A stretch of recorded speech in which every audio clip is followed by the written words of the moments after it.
الرحمن علم القرآن خلق الإنسان علمه البيان الشمس والقمر بحسبان والنجم والشجر يسجدان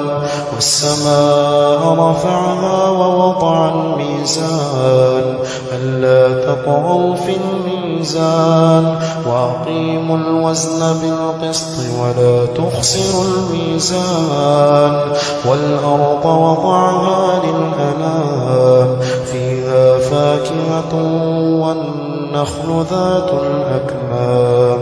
والحب ذو العصف والريحان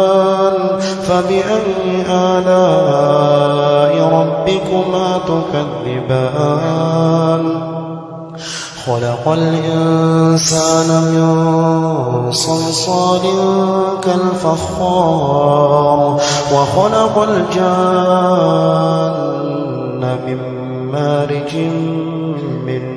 نار فبأي آلاء ربكما تكذبان رب المشرقين ورب المغربين فبأي آلاء ربكما تكذبان مرج البحرين يلتقيان بينهما برزخ لا يبغيان فبأي آلاء ربكما تكذبان يخرج منهما اللؤلؤ والمرجان فبأي آلاء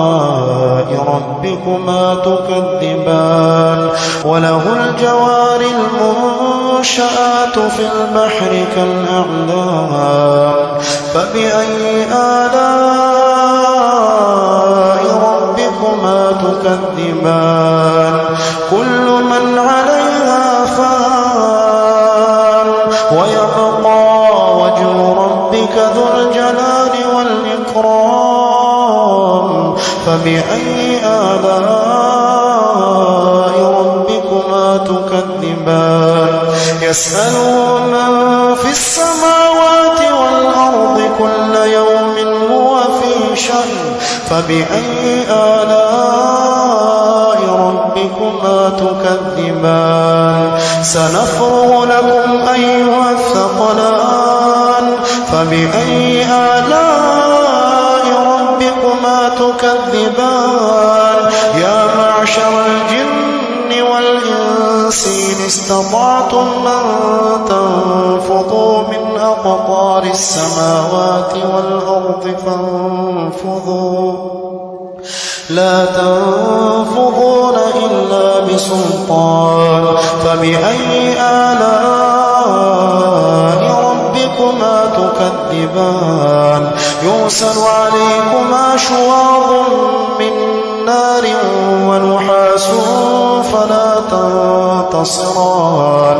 فبأي آلاء ربكما تكذبان فإذا انشقت السماء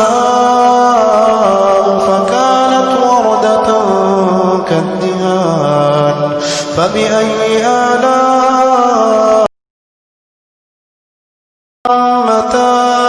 فبأي آلاء ربكما تكذبان فيهما عينان نضاختان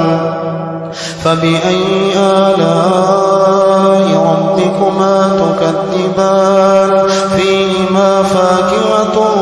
ونخل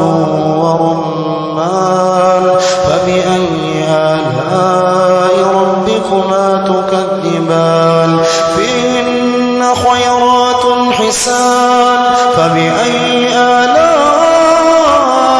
ربكما تكذبان حور مقصورات في الخيام فبأي آلاء ربكما تكذبان لم يطمثهن إنس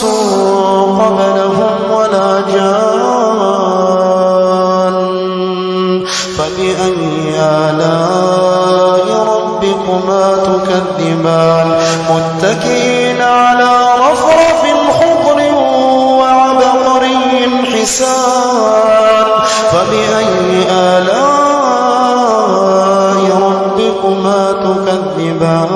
تكذبان تبارك اسم ربك ذي الجلال والإكرام